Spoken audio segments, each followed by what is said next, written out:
Yeah. Hey. Well, yeah. Goonies never say die. You know what time it is. We got horror suspense. Listen, Kevin Trav digging in the bin. Dirty Dancing and Encino Man. You never know what you'll find in Uncle Doug's bin. What's in the bin? Yeah, Uncle Doug's bin. He's got all these flicks from way back when. Marty McFly in the DeLorean. Gotta love the gauge and whatever he's in. Face off Snake Guys, you know it's a win. What's in the bin? Yeah, Uncle Doug's bin. What's in the bin? Yeah, Uncle Doug's bin. What's in the bin? Yeah, Uncle Doug's bin. What's in the bin? Yeah, let's begin. Welcome to Uncle Doug's DVD Bin, the podcast where we take your favorite movies, give you some facts, and tell you the plot, and there might even be a few jokes along the way. I'm your host, Travis. And I'm your host, Kevin. Okay, that's enough out of you. That is absolutely enough out of you. I felt like I could have gone a little longer there. Yeah, man. I'm doing good. Yeah, buddy. we all thought you would. That's what we were worried about. And we're glad you did, and thanks for cutting that short. I appreciate it. How you been, man? You got great hair as always. Oh, I appreciate that, man. Yeah, I comment on the visual nature of me that people can't see, but they do know that, that I have amazing They can't see hair. it, but now they know you got great hair. You know who doesn't have great hair? Who's that? Colin Mockery. Oh, yeah? You don't think so? I mean, it's good for what he's got, but I mean, he really does have a giant hole in his haircut, as they say. Did you just spend a lot of time thinking about Colin Mockery's hair? Or? I'm thinking about how much confidence he has despite looking like his head's a diagram for stadium seating. And he's okay to grow out the sides. A lot of guys would just shave that bald, but he's okay having a bit of a Hulk Hogan look about him. And you know what, Kev? He's funny as all get out. And I just admire the man. What do you think about Sherwood? I thought Brad Sherwood's great, man. I think they're both great. They were always two of my favorites on Who's Line. What'd you think? Did you have fun? Yeah. Of course, if folks are catching it. Mm-hmm. Yeah. Kev and I went to, we visited Colin Mockery and Brad Sherwood at their home. Yeah, at their ranch. It's beautiful, you know. You know what I really liked is the Mexican tile floor. It just really it tied it together. They said, "Welcome to our hacienda," and invited us in. It was incredible. They were. I could not believe they it. were stellar. But no, we saw them live and they were fun. Yeah, they were really funny. But it's kind of just outside of this podcast. It's nice when we hang out sometimes, and it's also nice when we see the professionals do something that we enjoy. It's like if I just went to like Jose Canseco's batting practice, you know? Yeah, and he just injected you with funny 4 steroids? different bullcomes, and then now you're strong. Say what you will, that man was hitting some home runs, okay? Hey, oh yeah, I couldn't take away his home runs. Who could? It was funny how like all those guys of that era of baseball. Alex is the one that should really talk about this, but like all the players of that era just suddenly got gigantic. Right. And as a kid, I didn't even notice. I just thought like part of growing up was realizing that all your heroes were just super strong. Exactly, man. But yeah, no, it was good. It was good seeing that. It was not as good when we sat down to watch Pretty Women. It was actually great when we watched those Pretty Women. They were very pretty. I couldn't believe we put the wrong DVD in, and it started, and Doug was like, "This is great," and we were like, "Wait a minute! I thought Julia Roberts was in this." Yeah, it was from Doug's private collection, which is sort of like the Captain's Julia Roberts. I was like, "That's different." There it is. I said, Kev, should we tell him, or do we watch the 90-minute runtime of this first?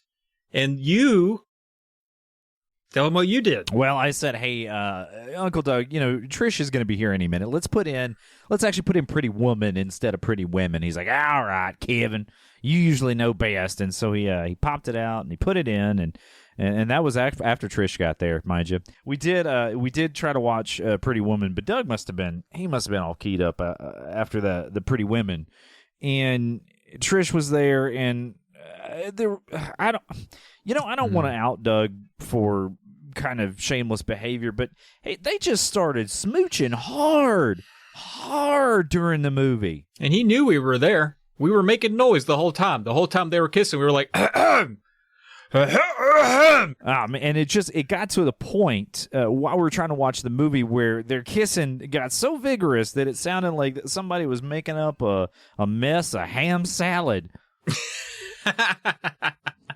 With tongues in it, maybe. Oh, God. Yeah. It slaps, dude. I mean, literally, it sounded like a small applause from inside the... It was wild. I didn't like it. You know, it was the kind of kiss that you could also hear and smell, and I'm not sure what the smell was. So we did exactly what two red-blooded American nephews would do. We grabbed that DVD and we got out of there, man. We had it over to your place, and I appreciate you hosting the rest of the screening of Pretty Woman. That whole Uncle Doug situation is getting... I mean, I'm happy for him. I want the guy to be happy, Travis. It's not like I don't, but it's like maybe dial it back just a little bit. And you know, Kev, what I was thankful for, because, you know, we watched the movie, we got the lights down low a little bit. We're sitting on opposite recliners flanking the love seat. And I happened to glance through the silhouette trying to get a read on how you're taking this. And I noticed through the silhouette that, guess what? Uncle Doug, despite the atrocity that we had to witness, does not kiss like Tom Cruise. He doesn't go teeth first. He's actually very lippy, and he looked like a consensual soft lover. So I can say, even though I was uncomfortable, I think Doug's treating her right. You know what? Yes, I think so. And I mean, obviously, Trish is, between smooching sessions, she's always smiling, so that's great. But like, his dog, Shane 4, was in the room while this was happening, and that sucker kept just low growling. Like I think he thought that Trish was trying to hurt Uncle Doug. Yeah, here he goes wrestling again, thought Shane 4. And you remember that's how Shane 3 got it. So it's a mess. I don't know. I don't really want to go back over there for a while if they're going to be this hot and heavy. About how long does it take for maybe advanced middle-aged man such as Doug and a lovely lady such as Trish? How long does it take that little honeymoon spell to wear off to where we could go back over there and actually hang out with Uncle Doug? I thought it would already wore off, to be honest with you. Mine lasted about 25 minutes. Yeah, we're halfway through a DVD season over here, and he still is just enamored. I guess it's cute. Man, I don't know, bud, but I'll tell you, I'm starting to maybe, I don't know. I also want Uncle Doug to pay attention to me. I mean, not kissing, obviously, but like I am his sort of nephew by relation, and I would just appreciate being, maybe a little more important to him. But anyway, it doesn't matter, Travis. The point is, have you considered putting on a wig and showing him how good you drive a stick shift? You know what? I might try that. Because Pretty Woman it worked style for Julia Roberts. Exactly. Man. That's right. Well, speaking of Pretty Woman, just the singular, not multiples. The release date was March 23rd, 1990, not 1986, but 1990. Directed by Gary Marshall, writer J.F. Lawton, starring just so charming, slight little bit of gray in his hair, Richard Gere, Julia Roberts, and Jason Alexander. The weirdest threesome to ever exist. Can you imagine? Jason Alexander has to run in halfway through, tag in. It's a different movie at that point. Yeah, I don't want to. Pretty Women style. You know what I mean? Yeah, Pretty Women style. I pass. Hard pass on that one. He and I are starting to have the same Colin Mockery hairdo. A lot of balding on top. And this you can tell was a little bit early in his career, because he's still got a few waving at the top, that Jason Alexander. You talk about your hair, bud, but you still have hair. You just got more forehead. You got the best of both worlds, brother. No one has ever said more forehead is good on a man. No one's ever said that. I just said it. Are you calling me no one? Whatever. All right, fair enough. Well, Travis, how about that 6 Degrees of Texas Chainsaw Massacre? All right, sure. You remember Charlton Heston? I do remember him, yes. Yeah, he was in the last movie we did. He was at the hacienda of Colin Mockery. You remember he was in Soylent Green, right? He was the detective that with the most ambiguous age of any character I think Charlton Heston's ever played. So he was in that movie that we watched last. He was also in Planet of the Apes. I don't know if you've heard that. You heard of that one? Yeah, it's a good one. Yeah, but have you heard of the 2001 one? Yeah, Mark Wahlberg, Tim Burton directed it. Okay. It was All right, awful. fine. Now, God awful. I haven't watched it, but guess who was in that? Who's in Paul Giamatti. Oh, yeah. I think he plays Dr. Zaius, maybe? I might be wrong. I don't remember, but I do remember him in it. I think he plays a guy named Lauren. No, okay. Lorden? Yeah. Anyway, the reason this caught my eye was because for the first, 5 to 8 minutes I was on this research train, I didn't realize that it was Planet of the Apes 2001. And so for about half the day today, I was like, I can't believe Paul Giamatti was in the original Planet of the Apes. Was he one of the apes? And was wearing a mask the whole time? That had to be it. Turns out it was in the 2001 version that I've never seen. But Paul Giamatti was in The Ant Bully. He voiced a character in The Ant Bully alongside the one and only Julia Roberts, who's in today's film. And Kevin, when I was looking for the 6 Degrees of Texas Chainsaw Massacre connecting our previous movie to our current movie, I got to be honest with you, I didn't find a lot of interesting connections, so I just decided to give you 2. Okay. So the other one, Charlton Heston. You remember that movie we did last season there? Last one with Sylvester Stallone? No, it's Arnold Stallone. Oh, sorry, wrong one. True Lies, is that? Yeah. Okay, all right. With Arnold Stallone and Roseanne. yeah, really good. I like that you're calling back that I messed up who Tom Arnold was by messing up who Sylvester Stallone is. It's a callback. This is good. People love it. You totally, you 100% did that intentionally. I could see that twinkle in your eye. That was from an episode we posted 10 weeks ago. But Tom Arnold was in True Lies with Charlton Heston. Okay? That's a movie we watched together, right? Oh, yeah, together. True Lies. Tom Arnold was in Coneheads with Jason Alexander, who is in this movie. What?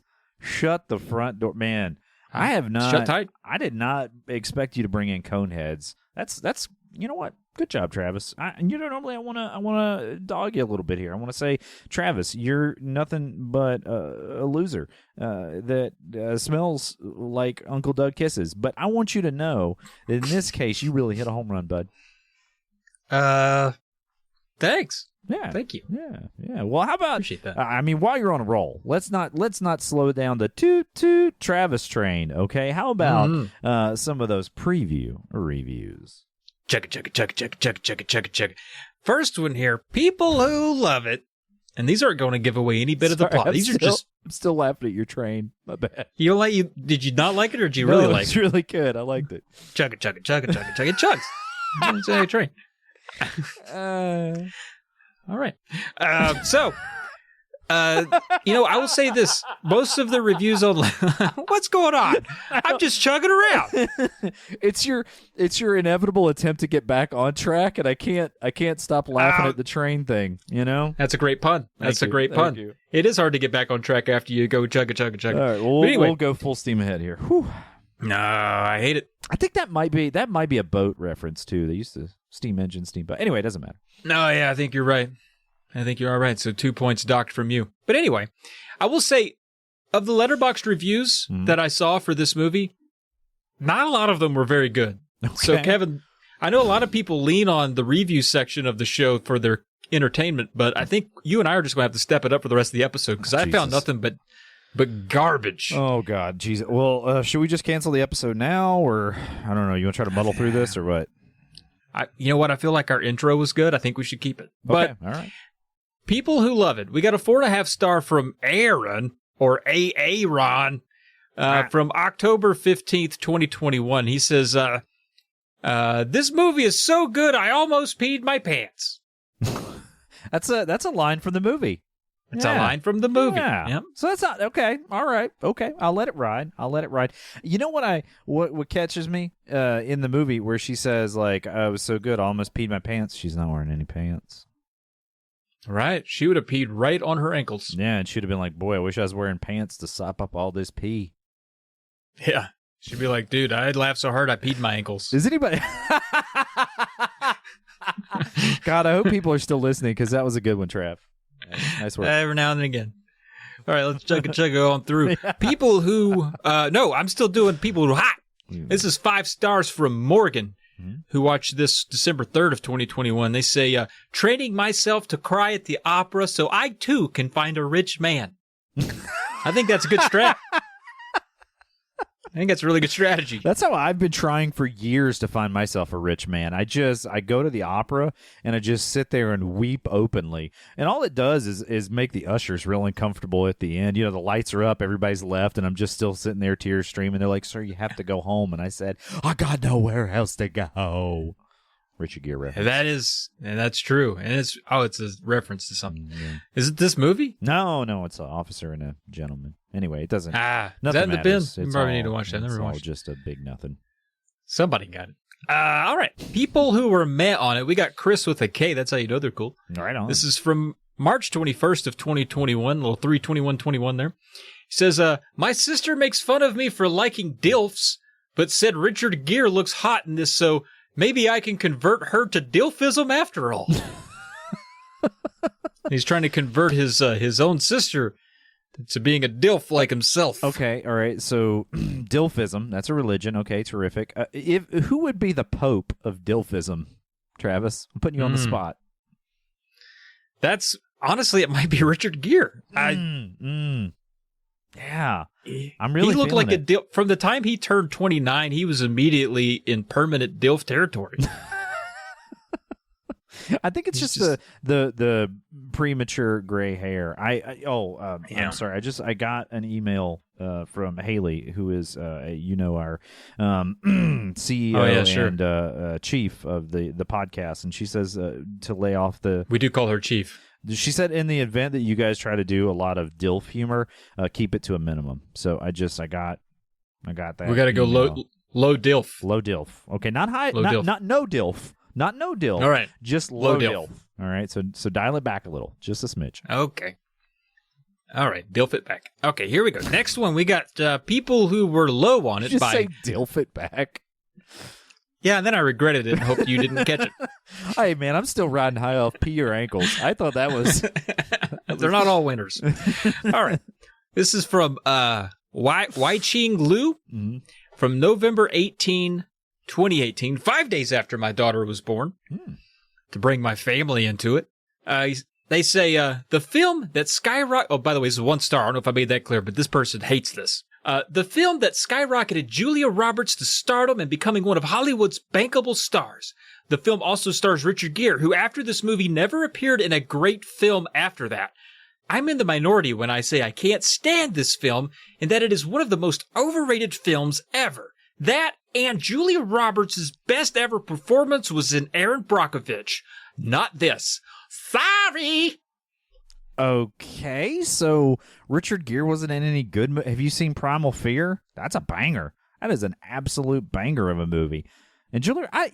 Julia Roberts has had some good performances. You know what was funny? I was watching this movie and I was like, Julia Roberts ought to do more romantic comedies. She's really good at this. And then it washed over me just how stupid a statement that is, because that's the bulk of her career, Travis. And it really is. You're a stupid man. It was as dumb as DILF it down. Hey man, this is the low part of the show. We're letting the reviews carry us right now. That's right. Thank God. But another thing I didn't like about Wai Ching Lu's review, they used the word film 5 times and the word movie once. And I think you mix it up a little more. You get a better balance there. I got tired of saying film. Yeah. Really ridiculous. It left a film in my mouth. Is anyone still listening to this, Travis? I hope so. 1 star from Mo. Okay. M-O-E. Is this for our podcast? Is that what is he giving us 1 star? Yeah, At least it's this is my segue. This was my segue. From October the 20th of 2021. So boring, and Richard Gere gives me the ick. What? How does They say, Richard Gere gave them the ick. What qualities does Richard Gere possess in this film or just in general that would give you the ick? It might have been just generally stealing companies from people. Well, maybe. I mean, he buys them at fair prices and then sort of breaks them apart and sells them. I mean, it's not like he's, I mean, it is a little bit of a, I don't know, morally ambiguous trade, especially when people are going to lose their jobs over it. But at the same time, if the company was so bad they're probably going to lose their jobs anyway. So Yeah, and I don't think that that's actually what gave these people the ick. They're probably talking something more about his like demeanor or personality, which he didn't give me the ick too much. But I'm not a pretty woman. yeah, I wouldn't know. Yeah, but you are pretty women to me. That's it, man. I think. Thank you. I think. Yeah. You got any more of those sweet reviews over there, Trav Dog? I think that's going to run us out up until we get to the end of the episode, where I got some post-credit reviews. Wait, boy, I hope those are better. Hell, I hope we're better by that point. But we're not going to know until we get there. We'll get there. We got this. Well, the film opens with a nice little title card, and it's a cocktail party. There's a little cocktail party afoot, and some sleight of hand from a magician. And I feel like this might be kind of a metaphor for something in the movie, but it just went above my head. So, so long, c'est la vie.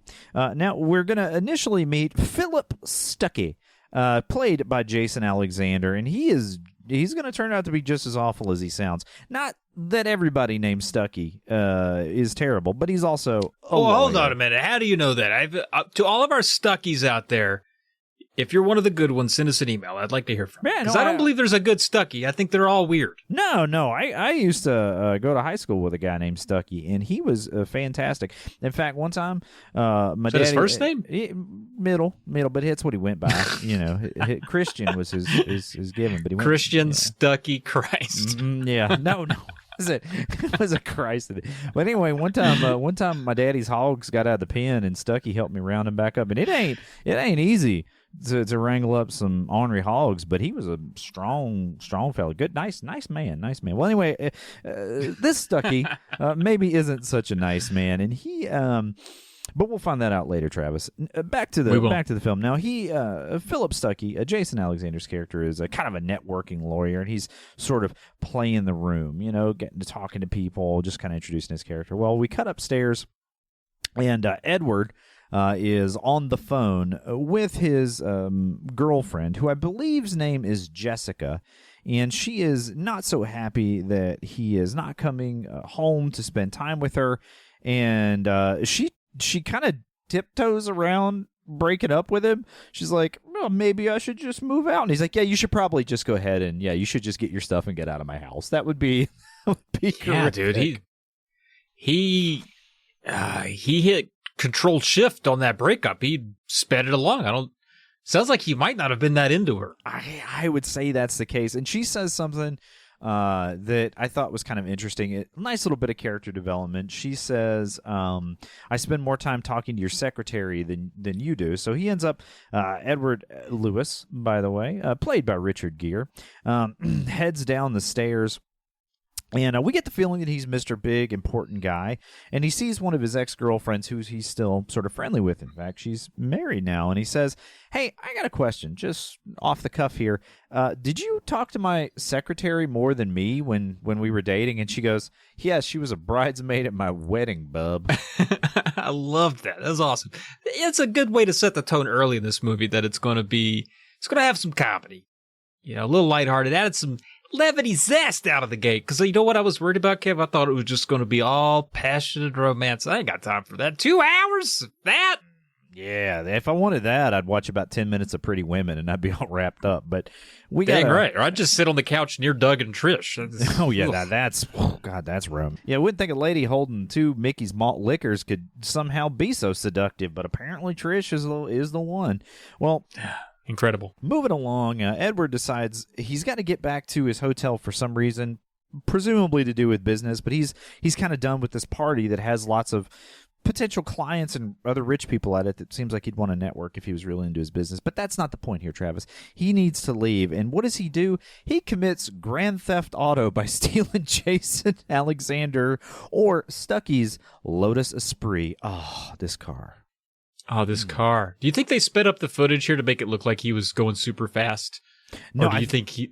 I think he really moved? Yeah, no, I think he was driving it. Yeah, I think there's a couple parts in this where it's like, I feel like that was going faster than it should go, but who cares? Beautiful car. I would have stolen it too. Maybe the Lotus is just faster than you think, I mean, that's possible too. It just accelerates. Such a smooth accelerating vehicle. I mean, you do remember that Doug was still watching the film with us at this point, and he managed to look up from Trish long enough to go garbage 4 banger, and then just started kissing again because he don't care for no 4 cylinders. I'll tell you that. And I'm glad you pointed that out because I didn't think he was talking about the movie when he yelled that. No. And thank God Trish is a car gal. She got it. Well, he is cruising around town very poorly in this Lotus. He doesn't know how to drive a stick shift very well, and so he's kind of jankily driving this very, very expensive car. Well, we then are going to meet Vivian, who is played by Julia Roberts, and we get a very, very spicy shot. Her alarm clock's going off, and she kind of rolls over, and we get a little bit of thigh meat.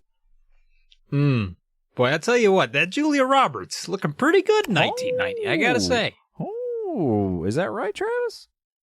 I mean, she's giving old Marissa Tomei a run for her toe muddy. You know what I'm saying? I do. Hey, dilf it down a little bit, all right? Well, okay. Yep, there it is. Well, her alarm goes off, and it's time to wake up and get dressed. There's a little bit of character development in her getting dressed scene, apart from all the sexiness of her putting on the makeup and the clothes, and you can see a little bit of titillation in that her underoos and whatnot. But she takes a marker and colors in some scuff marks on her boots so that they look fresher and newer and kind of nicer, which I thought was pretty cool.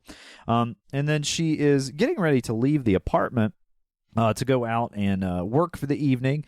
Which you presume is to paint based on the way she's dressed. It looks like she's going to go to a French cafe and just paint a river and with a parasol somewhere in the view. There is a surprising amount of beret on her head. I will say that. Well, before she can do that, she sees the landlord out in the kind of, I don't know, lobby or stairwell of the apartment that she shares with Kit, who we'll meet later. And the landlord is haranguing someone for not paying the rent. She's like, oh, dang, let me go grab my rent money. She goes to her toilet money, which is where she keeps her money. She keeps her money in a waterproof case in the toilet because that kind of... Just like Doug. Yeah, just like Doug. People don't... Oh, sorry. Doug would not want people knowing that. I like to tell people because he lives in a trailer, I like to say it's the downstairs bathroom. That's good. That way they'll never find it. Yeah, they'll never find it. They'll just be digging underneath the trailer. Good luck getting under there with that underpinning. That stuff's rusty and sharp. But anyway... she sees that her money is missing, so she goes out to find her, presumably her roommate Kit. She finds, as she's walking on the streets of L.A., there's a dead sex worker. There's no nice way to say it. They didn't call people. There is actually sex worker is the nicer way to say it, but that is the nicer way. Yeah, that's nice. But they call the hooker. They use the term hooker a lot in this movie. Hooker and prostitute are thrown around a lot. Yeah. So, but we're gonna go with sex worker because I think that's the and whore. Okay, Travis, that's just getting personal. Well, I'm sorry, you meant what... in the movie. I thought you were calling. Okay, in the movie they say that. But you want to hear the worst thing ever today? What? My daughter was trying to make up cutesy names for a new horse we got her, and she goes, "I'm going to call her whore," and I was like, "Well, we shouldn't. Honestly, we could." What about? I was just naming things I saw on the horse. We could name her Brownie or Eyeballs or Nose, anything but what you said. Yeah, wow. She is so good. Your daughter is really good at naming stuff. I think you're gonna have to go with whore, man. Moving along, Vivian finds her roommate Kit, who I think is very pretty. She's prettier to me. Than who's this actress? I don't know. I've seen her on a ton of stuff though. I feel like that too. She gave me a Fran Drescher vibe at first, which I don't mean that to be like Fran Drescher. I don't know. She wasn't loud and obnoxious. She just favored her in some way. The actress's name is Laura San Giacomo. She's been in a ton of stuff, man. She also, the one thing I remember from is I believe she was in the made-for-TV version of The Stand, which was huge to me. I loved it as a younger person. Came out in 1994, I think. About 4 years after this. Cool. And at this point, everyone has turned the podcast off, so it's just you and me now, bud. Well, they turned it off again? Yep. Well, it turns out that when she finds Kit in the club, Kit has squandered their money to pay back some debts she had and get some sweet drugs, which seems great. Short-term strategy, poor long-term strategy. So at this point, they head down to the bar, and Kit just grabs a bunch of like cocktail fruit, like, cherries and limes and stuff, and she's kind of just snacking on the stuff. The bartender's like, "Hey man, knock it off! I got to use that for my job." I asked my wife if that was girl dinner. What'd she say? She was like, "What are you talking about?" I was like, "Oh, never mind." So, yeah, I think it's like a meme or something. I don't know. Yeah. Talk about girl dinner. I thought that could have been girl dinner. I don't know. I don't know what girl dinner is, but I'm excited by it. It's like a meme. They'll take a picture of like a handful of pickles and hashtag girl dinner. It's just wild food that girls eat. I don't know. I mean, I've eaten a handful of pickles. Does that mean that I had a girl dinner? Look, I'm not saying it's a great meme. I was just trying to make this podcast relevant. We talk mostly about a guy in a trailer that no one's met. So I thought maybe bringing girl dinner into it we could connect with the youths. I don't know. Glad you did that 25 minutes in, too. That's where we were connected with the youth. Well, speaking of connecting with the youth, Kit and Vivian are on the street, and another sex worker's trying to move in on their turf, and they're like, "Sister, you go down the Hollywood walk to another list of celebrity stars." They're kind of, their turf is delineated between, like, I don't know, Christopher Walken to Abe Vigoda. I don't know, like that's their section, and they said you got to go the other way. Yeah, you're between Michael Jackson and the horse who played Mr. Ed, Mr. Hor. You're down there with him. Yeah, exactly. Well, so they send her on down. They kind of briefly talk about maybe we should get a pimp, and she's like, "No, we run our own thing. We decide what we decide." They would get a cut. Yeah. And you don't need anybody bossing us around, taking our money. Oh, one thing I wanted to run back to really quick. When Vivian finds the dead prostitute, the police are investigating. She's not like she discovers the body. It's like a whole crime scene. But there are tourists in L.A. that are like taking pictures of it. And I'm like, y'all messed up. Yeah. I was like, man, were the 90s like that? Could you just take your disposable camera into a crime scene and they would be like, yeah, sure, take all the pictures you want. Yeah, dude, it's fine. I mean, yeah, I guess because it didn't end up on the internet immediately. Right, exactly. People didn't really think about it. They're like, we'll have solved this by the time they, developed those photos. Well, while Vivian and Kit are out on the street, that Lotus Esprit comes pulling up sort of shakily, and Edward is lost. He has gotten himself lost and into trouble, and he says, "Hey, do you know how to get to Beverly Hills?" And she says, "Sure, I'll get you there. You got to pay me, I think $10." He's like, $10 for directions? She's like, "Now it's $20." He's like, "Fine, get in the car." Also, he has gotten lost earlier in like a really bad neighborhood. I just left this part out, and I'm just going back to it, and it's just not really relevant, but I think it's a funny line. He gets lost in this sort of bad neighborhood or whatever, and he asks the guy on the street, "Hey, how do you get to Beverly Hills?" And the guy's like, "Yeah, you're already there." He had a Bronx Brooklyn accent for some reason. He's like, "You're already there. Sylvester Stallone lives in that house," and he's like, "Nah, he doesn't. You got me." I thought that was a pretty good thing. So anyway, back to Viv and Edward are kind of cruising around, and they kind of are developing friendly banter. Just kind of talking about what her line of work is. He's pretty aware. She is dressed very provocatively, and she's sort of walking the street, and she offers a good time to him. So he's pretty. He's at least that observant. At some point, they start talking about cars, and she really likes the Lotus Esprit. She knows a ton about it, and he's finally like, "Do you know how to drive a stick shift?" She says, "Yeah, I know how to drive a stick." And he's like, "Well, I bet you do." Anyway, could you drive the car? And she's like, yeah, I can drive the car. Yeah, wild exchange there. I don't know if I pick up anybody that I don't know. And this isn't even, I'm not disparaging sex workers. I think they know their way around more than most people. I just don't think I let a stranger drive a car I stole. I think that's the exact person you want to let drive a car you stole, because then their fingerprints are on it, Travis. I'm just not sure two wrongs make a right, but also I gotta say, flavors, hints of Marissa Tomei talking a lot about those cars and car parts from My Cousin Vinny here. Maybe I'm attracted to a strong woman who knows a lot about cars because I don't know jack. Yeah, I think that is what it is. You just really want a woman that can fix your car when it breaks down. Yeah, pretty much. My God, me too, man. Well, so hey, call us if you can fix cars and you're single and you don't vomit when you hear our voices. Now, moving along. He asks what her rate is, and she says $100 an hour, and he's like, "Well, that's stiff," and she's like, How though? How? You see her, and you looked. I know you did what I did. You Googled like, what the heck was $100 in 1993? And you're like, yeah, I would have paid 8 times that for Julia Roberts for an hour. You know, you had a quote that I think about very often in our Texas Chainsaw Massacre episode when you said that like the drifter, that his teeth didn't match his lifestyle, and in this I just go like, Julia Roberts' teeth don't match her lifestyle. They are just so beautifully perfectly white. But there is a scene later where she's like flossing her teeth after eating strawberries. So like there is a joke about her taking really good care of her teeth despite her particular occupation. But back at the hotel, she has gotten him there. Her directions, she driving the car. She knew exactly how to get there. And he says, well, I guess you got to get back to your office. And she kind of laughs and thinks that's funny.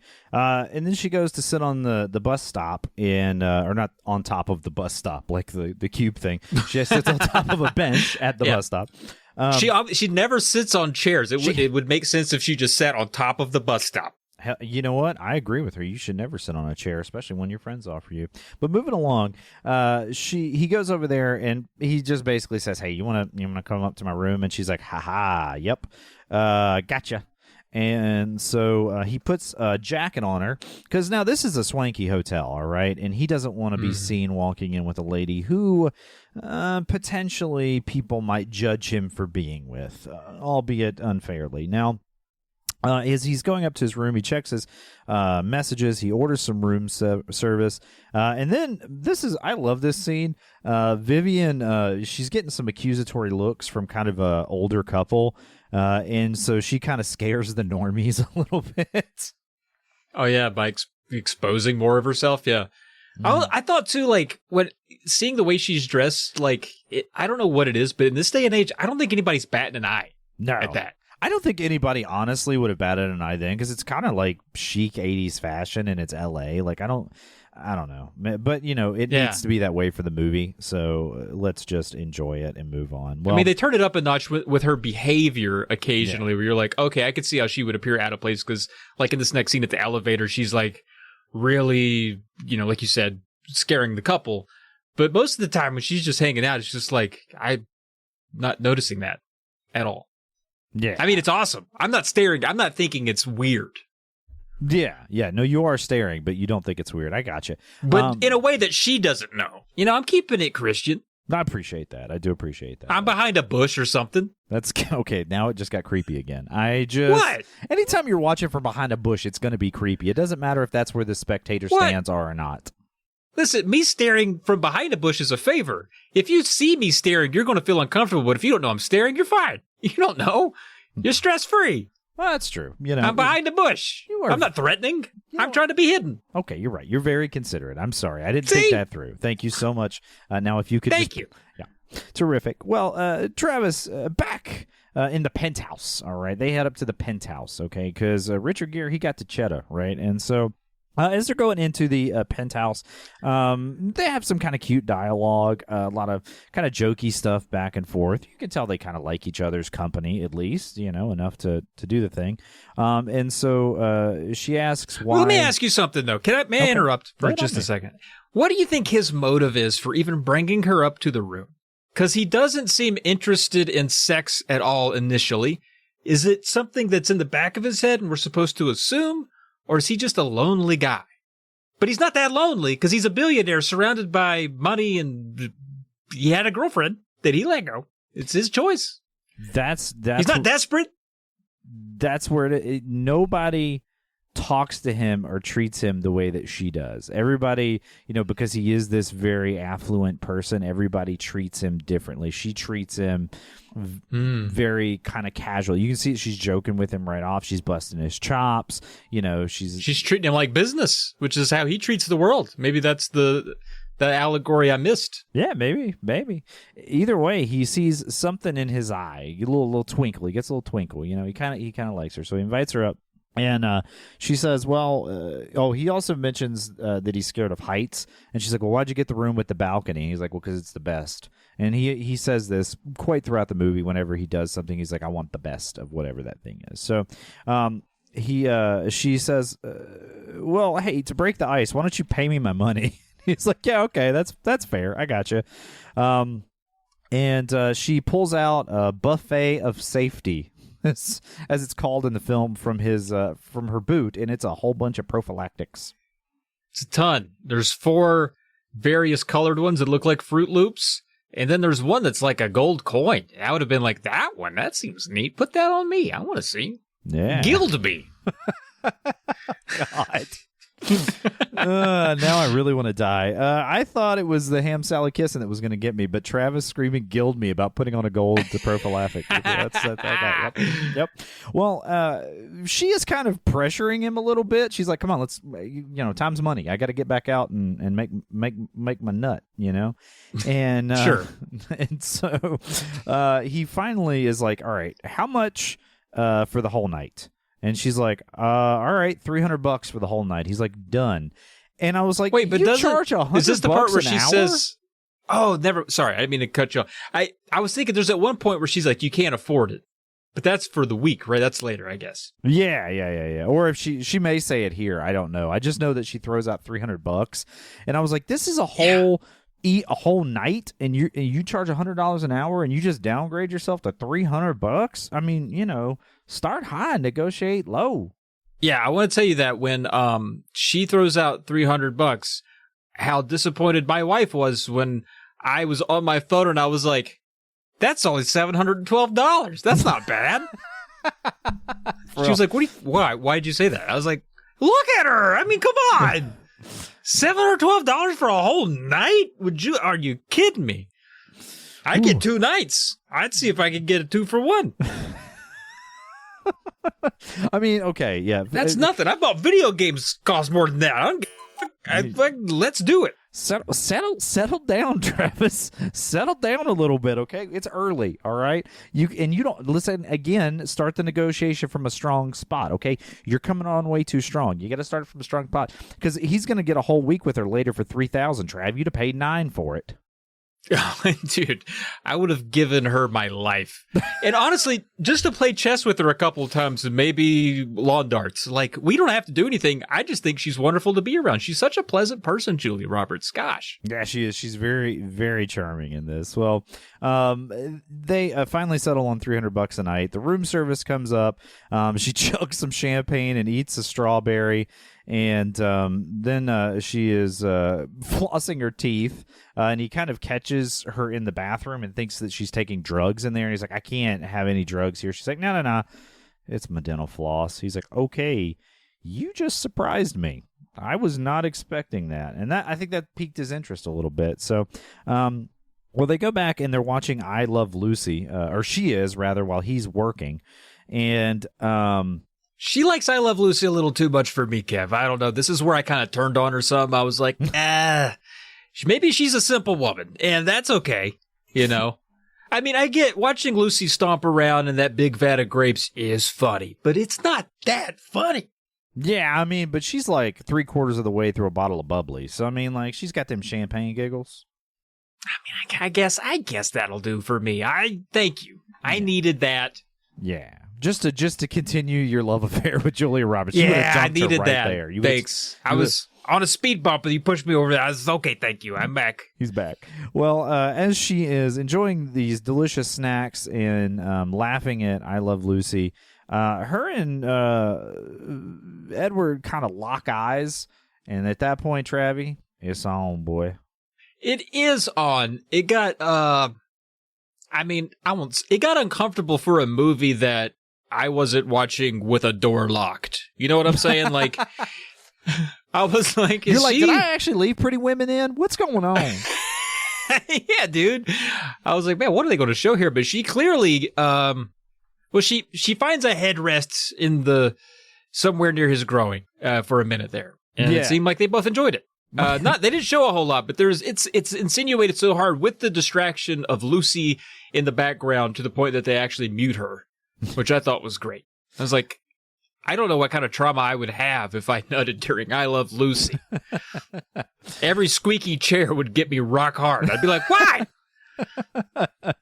Yeah, so that happened. Well, moving along, they kind of sleep together, both kinda. You know, well, they do the bang bang, and then there's sleeping that happens. The business. And so he wakes up the next morning. He's just ordered just a plethora of foods because he doesn't know what she likes. So he's just ordered it all from the room service. I bet his room service bill was just outstanding this freaking week. But anyway, but it was less than her, though. Probably, yeah. He probably did spend more on room service than he did Julia Roberts. But he talks to Stucky that morning about an important dinner that evening, that he needs to have somebody with him, that he shouldn't be there alone. So what does he do? He says, hey, I like this lady, and she can probably clean up and look pretty nice. Hey, why don't you come to this important dinner with this guy named, I think Morse is his name, James Morse, and you could be my date. And she's like, I don't know about all that. And he's like, yeah, I think you probably should. It's also where we get to see her actual hair. And two things propped in my head. The first was like, it's like an all-new Julia Roberts, so I got to fall in love all over again. That was amazing. Mm-hmm. And two, how did they get all of that beautiful curly red hair up in that wig from earlier? Holy crap. That's a lot of hair. That's one tight bun. Must have been. But she's at her best here. I love her when that wig. We didn't need it, Julia. Yep. We didn't need it, but so he does invite her to stick around to go to this this sort of dinner, and this kind of happens over the course of like some dialogue and the phone call and him going out. Again, she refuses to sit in a chair, which is kind of fun. It's fun. As he's getting ready for the day, she ties his tie for him, and he's like, "Well, how'd you know how to do that so well?" And she's like, "I screwed the debate team." I straight up laughed out loud. Yeah.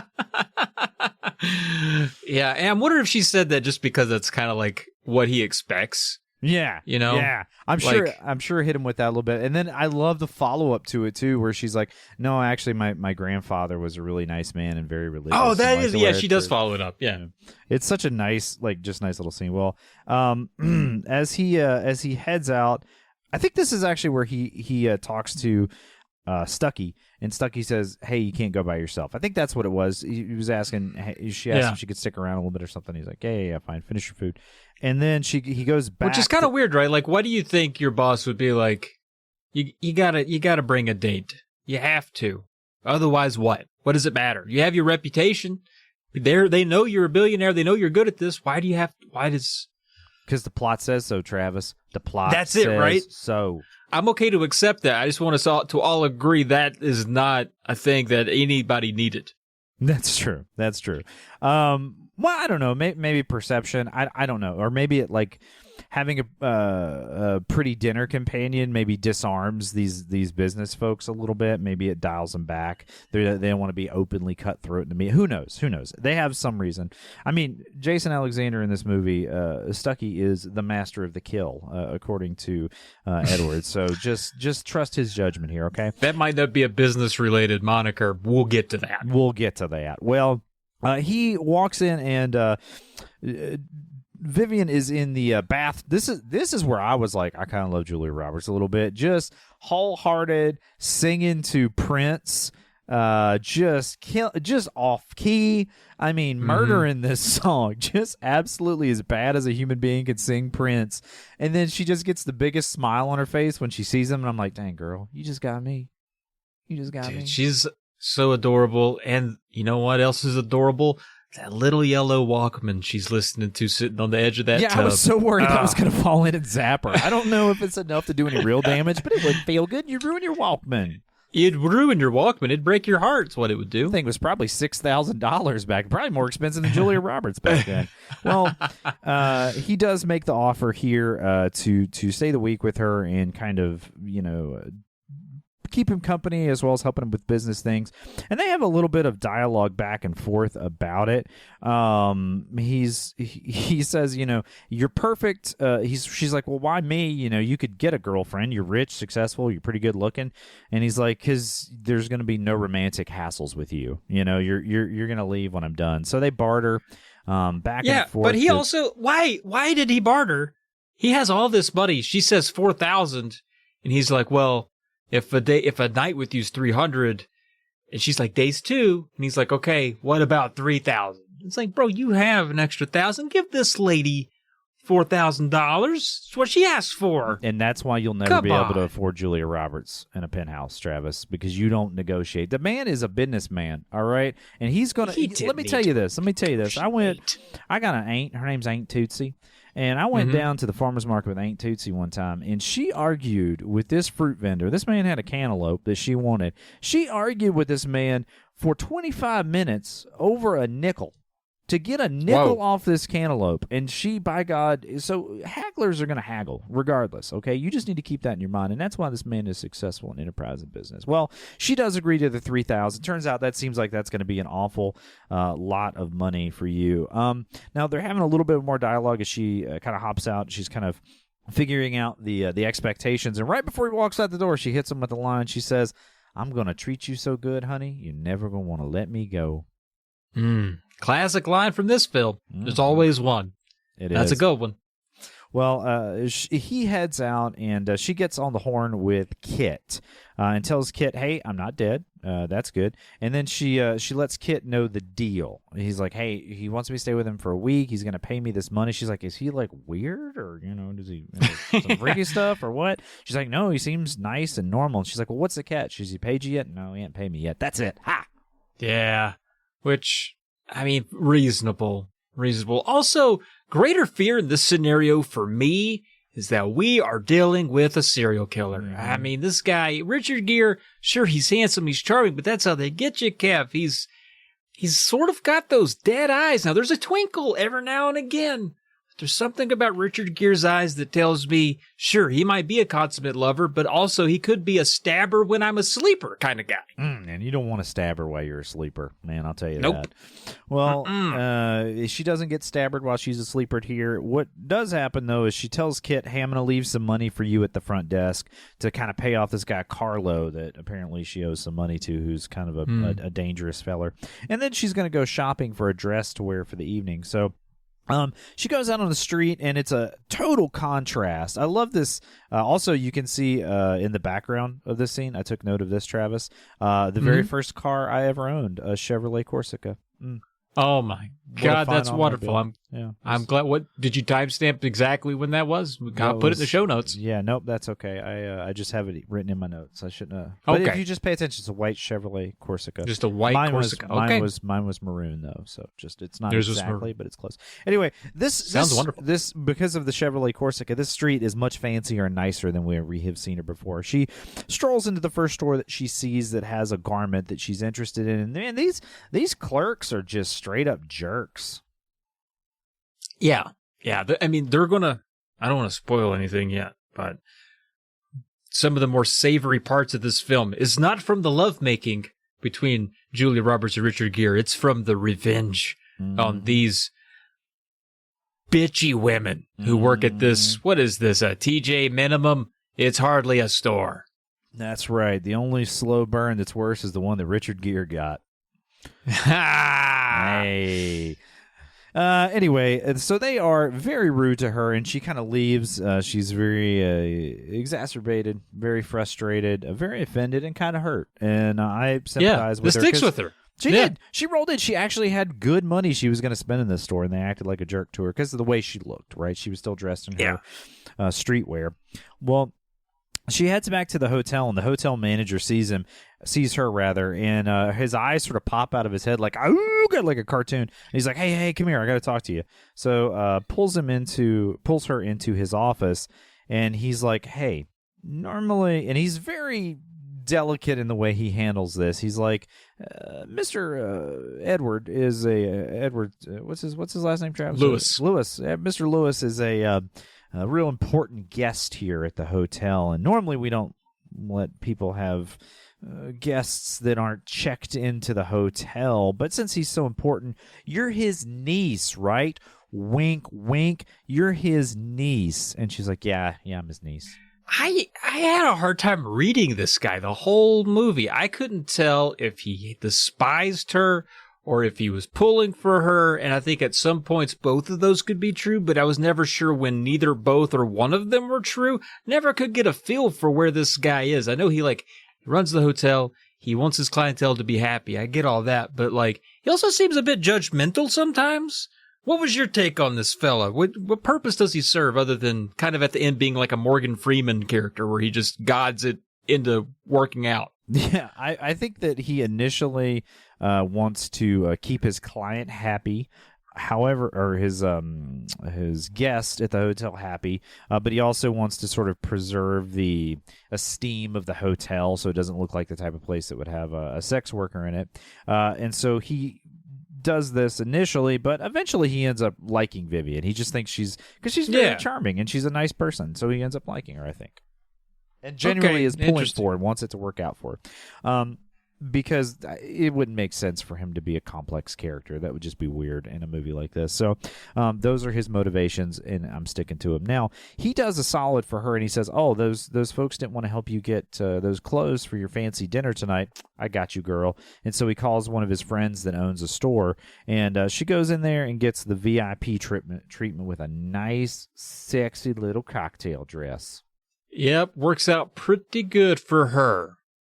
All said, yeah. So she's going to get that fancy little dress. Well, while she had went out and did her shopping, the back of the office, Ed, Eddie, and Edward. He's all the same person, and it's Richard Gere. He is having a meeting with his business associates about this big deal that they're trying to put together to buy this presumably shipbuilding company or manufacturing company that makes ships for the government, for the military. And they kind of meet about it. They talk about it. There might be some hiccups, but nothing that's really thrown up any big red flags for him at this point, although the deal is going to get into a little bit of danger as we find out. The thing that happens is the company that he wants to buy has gotten a big deal with the government to build some destroyers, I believe, probably Star Destroyers. It's the Empire, sure, and it's terrific. And so Richard's like, oh, no problem. I'll just get it hung up in some funding appropriations committee, and I'll still have leverage to buy the company. So you get that. Boring business stuff. Also, he's got a couple scruples loose, if you know what I mean. But moving forward, Stuckey is interested in this girl he's taking to dinner, and Edward's like, yeah, you don't know her. That's the gist of that. Well, at the store, again, she gets a nice dress, and she comes back to the hotel, and Barry, who is that hotel manager who was so helpful to her earlier, is like, man, she looking good. All right. Yeah, good job. She says thanks and sort of embarrasses him in front of some guests, which is kind of fun. She heads upstairs, and Edward calls the room. And he's like, don't ever answer the phone. And she's like, well, you called me. Of course, yeah, I'm going to answer the phone. So the phone rang. I answered it. Duh. And so he says, well, hey, be in the lobby at 7. I'll pick you up. She says, okay. And he says, now don't answer the phone. And he calls her right back, and she answers the phone again. She answers the phone. She's so stupid. You awesome. Love it. Well, I do love that. I also love Barney comes through again. She goes downstairs. She's like, I don't know what to do with all these forks at a fancy dinner. He's like, I got you, girl. I'm going to help you out. I like that part. I like that part a lot. I also have... I found myself at a lot of fancy dinners where I was like, all right, so I know there's rules. And the thing is, my high school, we had a class. It was called, I think it was just part of our home ec course, actually, where we did a little session about which forks and whatnot. Some of that stuck with me, but man, you put me on the ropes. I probably going to have to talk to the hotel guy. I got to be like, hey, bud, I got a dinner later tonight. If you couldn't spare 15 minutes to show me which forks to put in what bowl, I would be so thankful. He said that you can tell by the number of prongs which dish it's for. I feel like if I could stab it with a fork, I'm going to eat it with a fork. If I scoop it with a spoon, I'm going to use a spoon. Like, I don't need to know other than that. That's always been my motto. You know, I would have, if they're handing them out, I'd be like, you gave me way too many forks and spoons. man, you bring me chopsticks, I'm easy going. I use the chopsticks. That's what I'm cool. Whatever implement you give to put food in my stupid face, that food is getting in my stupid face. That's just how it works. Exactly. We don't need rules. I don't need to be able to count prongs. That's right. I don't know why that made me laugh, but moving along at the dinner. I actually missed it's a quick little moment, but I really liked it when he goes to pick her up in the hotel bar. Adjacent to the lobby where she has been waiting for him. He doesn't even recognize her from behind because she's all like cleaned up and has her hair up all pretty in this nice dress. And he's like, "Dang, you look stunning." And she's like, "I forgive you for being late, stupid." Yeah, dude. She does look stunning. He's not wrong. There's a better line there. Oh yeah. It goes like this. She says, "You're late," and he goes, "You're stunning," and she says, "You're forgiven." I love it. Yeah, there it is. Good job. I love it. It's such a good line. I had fun with this movie. I got to be honest, man. Moving to the dinner scene, as expected, perhaps by Stuckey, the master of his trade here, having a nice young lady there at the table sort of disarms them a little bit. James Morse shows that he's kind of a nice elderly sort of statesman kind of character, and he's joking with her about like, I don't know which one of these forks to use either. I love that old guy. He was so fun. I recognize that actor from somewhere. I should have looked it up before we got together, but do you know him? Who is that guy? I think he was in Trading Places, the Eddie Murphy, Dan Aykroyd movie. He plays one of the stodgy businessmen that switches their places, quote unquote. I don't know. Trading Places. Yeah, trading or switching. One of those. Anyway, I'd recognize him for that. But he's kind of like the generic older guy in a ton of movies from the 80s and 90s. And he's really good. I don't know. Maybe he was the guy. Maybe was he in Caddyshack? Was he? That I don't remember. But anyway, look him up if you're interested, because I will right now. Okay, you look him up. I'll vamp for you, big guy. Well, during the dinner scene, David, who is the nephew of James Morse, they're trying to talk a little bit of business. Orders up some escargot. That's snails, Travis, and they're trying to eat them. And Julia Roberts just shoots one of these things across the room and says, "Slippery little suckers." And it just I love that. This guy just catches it. No look, catch. This guy's a real hero. Yeah, man, he's got the incredible reflexes of like a shortstop. Just pow. And I love that he played it off like it's not a big deal. He didn't want to embarrass her. He was like, "Hey, no worries, I got that. I think that." He says it happens all the time. Yeah, it happens all the time. Plus, they don't let me take breaks for dinner, so I'm actually going to eat this when you're not listening. Yeah, I'm just that, and I'm going to I'm going to have a girl dinner. Well, the business conversation gets heated up a little bit when the company says, "Hey, the Morse says I'd like to buy my stock back from you," and he says, "Yeah, I'm not going to do that. And oh, by the way, that deal that you thought you had that was going to keep your company afloat, it's going to get hung up in Congress and not get funded." And they both get a little angry and kind of go to walk out. James threatens Edward. He's like, "I'm going to destroy you," like the Terminator, and just walks out of the dinner, which I thought was kind of rad. That was rad and not a good way to carry yourself, I don't think. I mean, if somebody was trying to rip my company apart, I'd go after him too, man.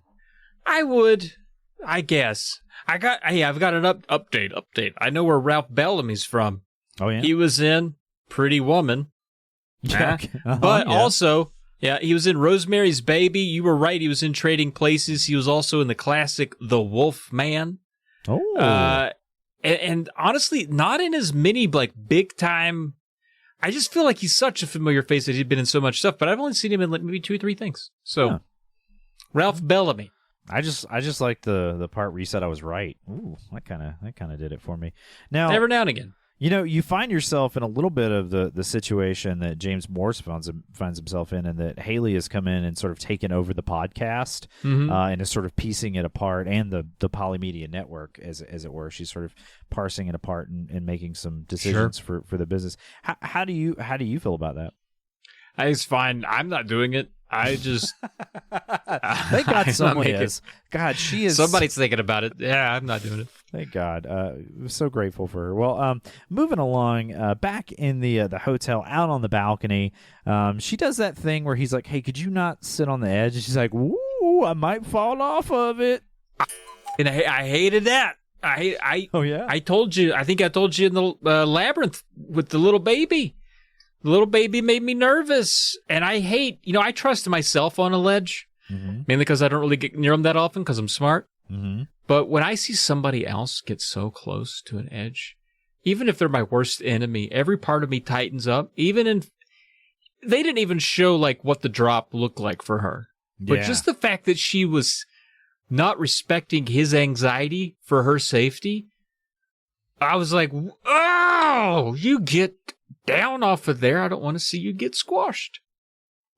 It was upsetting. I get triggered easy. I tell people I'm not afraid of heights. I'm afraid of bad engineering. What if she had slipped? What if something had come loose? Got to be careful. Yeah, how's he going to explain that, too? Like, she just fell off the balcony. Sir, she has an arrest record for prostitution. Ooh, ha, he going to jail. He's got enough money. He'll cover it up. But anyway, Yeah, moving he'll along. be fine. Yeah, he'll be fine. Well, they discuss that he sort of hesitated on this business deal, not because he couldn't go through with it, but because he sort of felt bad. And she's like, "Well, you like James?" And he's like, "Yeah, I can't have any emotion in my business." She says, "Well, I can't have any in mine either."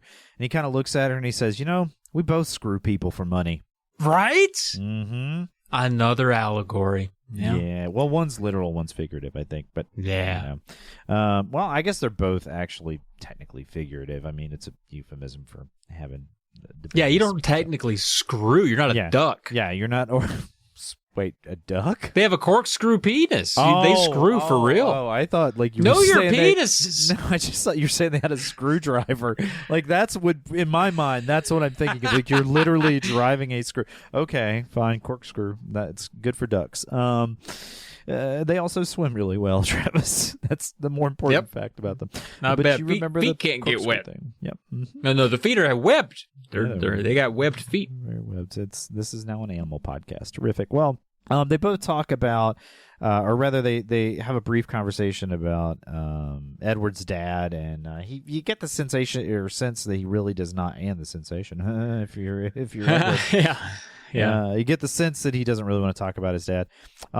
He's like, "Hey, I've got to run out really quick." She's like, "Okay, I'm gonna watch some TV." And this is late, man, late. She looks at the clock at like 3 a.m. and he's still not back in the room. So she slips downstairs in her bathrobe, over top of her fancy cocktail dress, and she finds Edward in the lounge area of the hotel, just hunched over a piano like Linus. Yeah. And then it gets real sexy pretty soon, Kev. And right there on the piano, of course, he shoos some other guys out who were there. I don't know what they were doing. They were like, "I'll watch a sad man play piano. Sure, give me another. I'll take one more Pabst." And they were watching him putz around on the piano in the dark, and he shoos them away, and then they commenced the lovemaking. And I thought to myself, I said, "Self, my God, there have been many times where I've been sad about the loss of my father and how I might have disappointed him, but I've never just gone downstairs and played horny, sad piano and then smashed Julia Roberts on it. What luck!" I couldn't feel that bad for him. I'm like, "Ooh, you lost your dad." But then look what happened. I'm still upset. Yeah, it sounds like it, man. This piano, hot, sexy, steamy piano scene. This is right up there, man. With that, you know what? Say what you will, that Roadhouse scene where Dalton and it's like these arms of mine. He like picks her up and takes her over the bed. That's like hot and steamy. This is hot and steamy, and that like Titanic hand on the steamy window kind of. It doesn't make that sound. It doesn't make a Velcro sound, but it just kind of. And you know what they're doing in there is hot, This is hot, though. Yeah, but this also has a weird element to me because you ushered guys away who you... Oh, they watch it. You know they watch it. Right? That's the thing. Like, you ushered them away. You didn't even turn to look to see if they were gone. You commenced lovemaking because you knew you were putting on a show for at least two of the guys that were behind a bush like me. Yeah, that guy's... Well, he had to finish his Pabst. You can't be upset with him because he did order one more. They were like, "Sir, you can't take that beyond here. You can't take that up the elevator." He's like, "All right, fine." All right, yep. Hi, could you try? He's like, "Flip her over. I can't." Also, Correct. like, Jesus Christ, Travis. This is a upstanding podcast now. Don't be talking about that. Oh, you can cuckoo, whatever. Yeah, that's true. Well, also, I just feel bad for the poor person that has to come in tomorrow and clean all the smears off of that piano. Like, things gonna be all streaked up. I know. But are you telling anybody? Are you on the way out? Are you being like, "Hey, just so you guys know, I jazzed on the piano." They're like, "You play jazz?" You're like, "Yeah, kind of, something like that." You want to get some bounty quicker picker uppers when you go back in there. I can tell you this: if he told me that, I'm calling in sick the next day. I got some bank PTO. I'm not coming in and cleaning up that piano, man. It ain't happening. Well, moving along. The next morning. That piano time must have been great because he gives her his credit card and says, "I go shopping and buy clothes for the week." And she says, "Well, I was going to go shopping, but those people were mean to me yesterday." He's like, oh, no. Not to Julia Roberts, not on my watch. So he takes her to another store and he tells the guy, basically, "I need you to suck up to her. I need you to kiss her butt, make her feel like $1 million." And it's a comedian. It's Larry. What's his name? What is this guy's name? It's a comedian. You'll look it up. But anyway, he says to the guy, who's very funny. This is a very funny performance from him. He's like, "I need you to suck up to her and make her feel like $1 million because we're gonna spend an obscene amount of money." And the guy's like, "Okay, you got it." And so she buys a ton of clothes from this store, not the store with the mean people in it. This is a totally different store. So a lot of that happening, and he ends up having to leave and head to the office, and he's like, "Hey, just make her happy." So she's trying on tons of clothes. She orders some pizza. She's just having an awesome time. And meanwhile, back at the office, we find out that the Morris deal could go through. That it's almost ruined because Morris has found some funding from a bank, and it turns out that it's actually Edward's bank, and he is a much more valuable customer to them than Morris is. So he could shut down the loan, but he doesn't do it, and Phil doesn't quite understand. He kind of gets irritated with him, and Edward leaves and heads back to the hotel room. And when he walks in, boy howdy. I missed that great part where she actually goes back to the store. Sorry. That's the best part of the movie. Yeah, I do love that. Well, while we're at it, it's Larry Miller is the comedian. Oh, yeah. It's Larry Miller. Yeah. Mr. Hollister he plays. But yeah, she, remember we talked about the two snooty women that owned the store earlier when she had some cash and was going to pick up some stuff. They talked down to her because she appeared as a sex worker. But she comes back. She's got like 10 bags in hand, a big old hat. She walks in there and she lets them know they made a big mistake, Kev. Yeah, huge, because they work on commission. Yeah, they work on commission. She just spent a ton of money. She even, before she leaves the very nice store where everyone was nice to her, she actually asks the guy that works there for his tie because she thinks that Edward would like it. And then, she goes back by there. And which, by the way, ugliest tie I've ever seen. Yeah. It's not great. It needed like 2 Donald Ducks on it, and that would have kicked it up a notch even. It was a tie with like a ribbon design on it, which made the tie look dumb. It was dumb. It's dumb. Everybody Google it. When Edward, after he's worked out all of his business at the office, comes back to the hotel room, Vivian's wearing nothing but that tie. That's right. And that does help the tie a lot. I think what I said before where I was a little mad about the tie, when I saw it on her, I was like, well, she wears it fine. Maybe she should just wear it. Yeah, she wears it good. Well, they do the business because when you come in, Julie Roberts is wearing just a tie. She's got room service dinner ordered. I mean, what else you going to do? You're going to do the business. Well, after that's over, they decide to take a bath together. And we kind of get Ed's backstory at this point in the bath. His dad was very wealthy and left his mom. Somehow he got out of paying her any child support. I don't know how, because he took all of his rich guy money and left, is what Edward says. I guess back in his day, child support didn't exist, or alimony. I don't know. But either way, he swore to get revenge on his father, not like a blood oath or anything. He just wanted to do it if he got the opportunity. And in fact, he did. The first company that he bought and ripped apart was his dad's. Which is weird.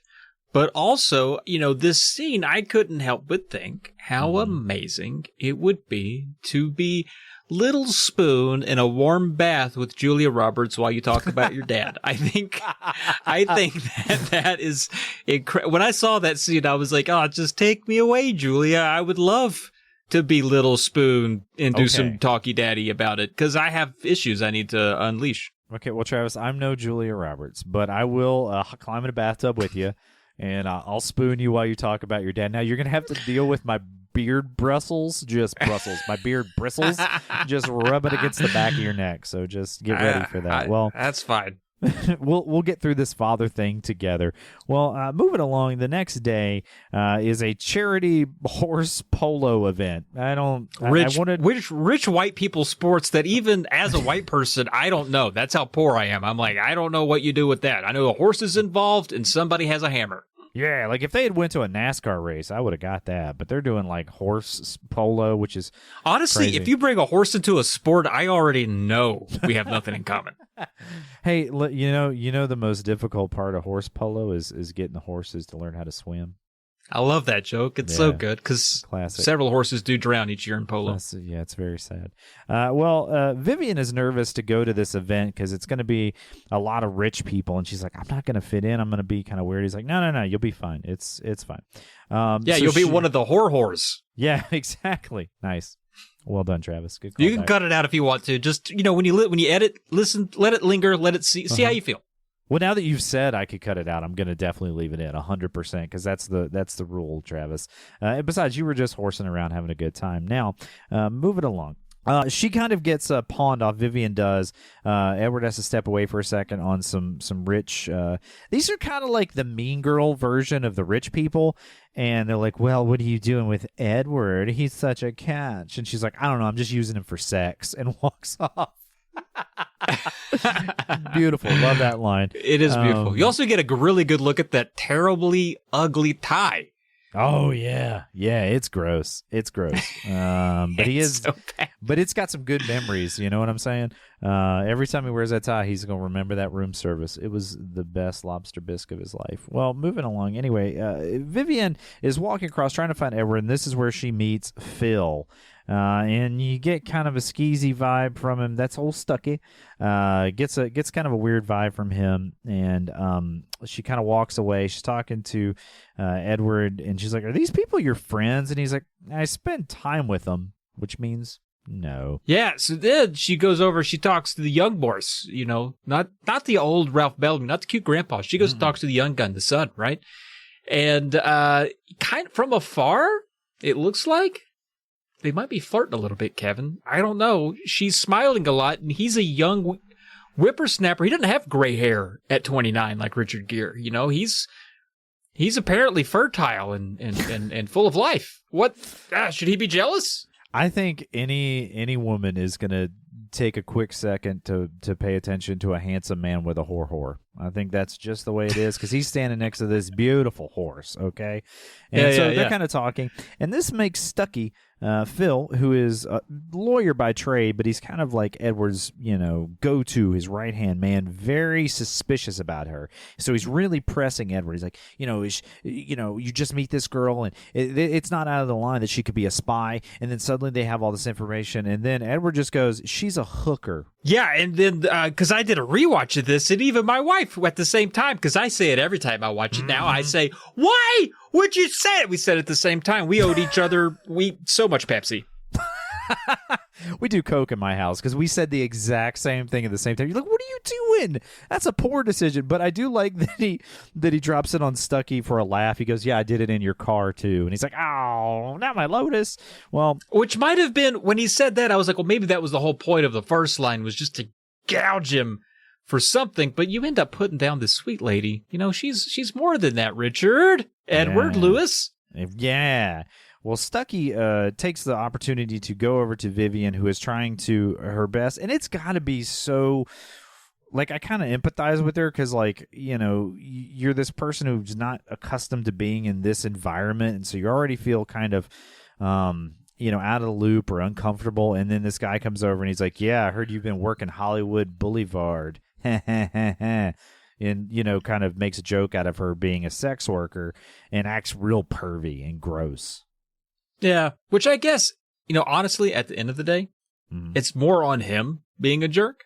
If Richard Gere says this is a sex worker, that's fine. That's her trade. You should respect that. It's really more on Jason Alexander for throwing it in her face. Oh, to be yeah. honest. Yeah, well, either way, man, it really sets her off. So they head back to the hotel, and Vivian calls him an a-hole, and they have an argument. This is their first argument. In fact, Richard Gere's a middle-aged guy, and it's 2 days is when the honeymoon period is over that you asked earlier, Travis. If you're Richard Gere. That's for Richard Gere, not Uncle Doug, so I don't know. Yeah, Uncle Doug, he's got the stunted honeymoon timeline. His will go for a while. Exactly. Well, she says that you made me feel cheap, and she wants to leave and asks for the money, and he just throws the money on. He says, "Fine," throws the money on the bed, and as she's leaving, he thinks about it and he goes out and he actually apologizes genuinely. And he snaps on her a little. Actually, it is worth mentioning in the argument that he kind of snaps on her and yells at her the way he would an employee, and then that's when she kind of walks out and asks for the money, and then he follows her out and he says he genuinely apologizes and gets why what he did was such a crappy thing. But she also doesn't take the money. He puts it on the bed and she decides, "No, I don't want your money," and she leaves. She goes, I'm sorry I ever met you." Stinging words. And then she walks out to the elevator, and thank God it's 1990s elevators. They're slow. There's usually a man already in them to help you with it because you're too dumb. He pushes the buttons. So it's a whole thing, thank God. Or she'd have been long gone. But the apology part, you know, that was nice. I feel like he said what he had to say. It was good. It was good. And he was honest too. He kind of he said that he was jealous when he saw another man talking to her as well, which I'm like, but I set that up earlier. And you're like, you know what she does for a living. Like, I got to tell you, I don't know if jealousy is going to work. That's why I feel like if this relationship's going to work, you know, past the movie, he's going to have to do some real hard work on himself. Okay. Like, he's really, because he's got a lot he's got to work past. In fact, why the rich, I'm going to just say millionaire who has the whole world as his oyster has more trauma than the poor girl who's in sex work is just wild to me. Just wild. It is wild. And, you know, I don't blame him for being jealous. If you see a young polo bro walk over and talk to your sex worker girlfriend and you know he's good at riding whore, you're probably a little uneasy about where it's going to go. Right, Kev? I agree. That one got me. You got me, Travis. Good job, buddy. Well, after that whole conversation, she does decide to stay and comes back in, and we cut to a little pillow talk. They're in the warm. This is their first makeup bang bang. Their first makeup to business, if you will, Travis. And they have a little bit of pillow talk. And she kind of, we get a little bit of her backstory. Basically was that she always loves the wrong man or the wrong person, and she moved out to L.A. to be with that person, and they split. It didn't work out, and then she met Kit, and Kit made it sound like, you know, working in the sex industry was just great, and you made a lot of money, and that's just kind of how she got into it. And you know, Edward is very nice and understanding, and he's like, you know, you got a lot of great qualities. You're real special. I mean, he understands business. He was like, it sounds like you made a lot of wise business decisions. Your portfolio seems to be on the upward trend. Mm-hmm. I like what I'm seeing. I'm enjoying. Well, Edward in the next scene has headed into the office, and Stucky is kind of talking to him about this sort of business deal, and Edward says, "I'm leaving and taking Vivian on a date," and Stucky's like, "On a date with the hooker?" And Ed's like, I don't like what you just said. Yeah. And Stucky's like, oh, my bad. Yeah, dude. It's setting up. He's building. That Stucky's about to get. Oh, I can't wait. I can't wait, Kevin. That Stucky train's leaving the station. What does a Stucky train sound like? Chicken, chicken, chicken, chicken, chicken, chicken. It's just wimpy or sticky. I don't know if I did it right. That was perfect. Yeah. Yeah, no, you got it, man. You got it, bud. Well, back at the hotel, Richard Gere's character Edward has gotten that lovely $250,000 necklace on loan. Who loans out a $250,000 necklace, by the way? But this jewelry store does. It's probably an expensive, fancy one. Can't remember which one it was. Yeah, it's $500,000 in anyway. today's money. It's an expensive necklace. Man.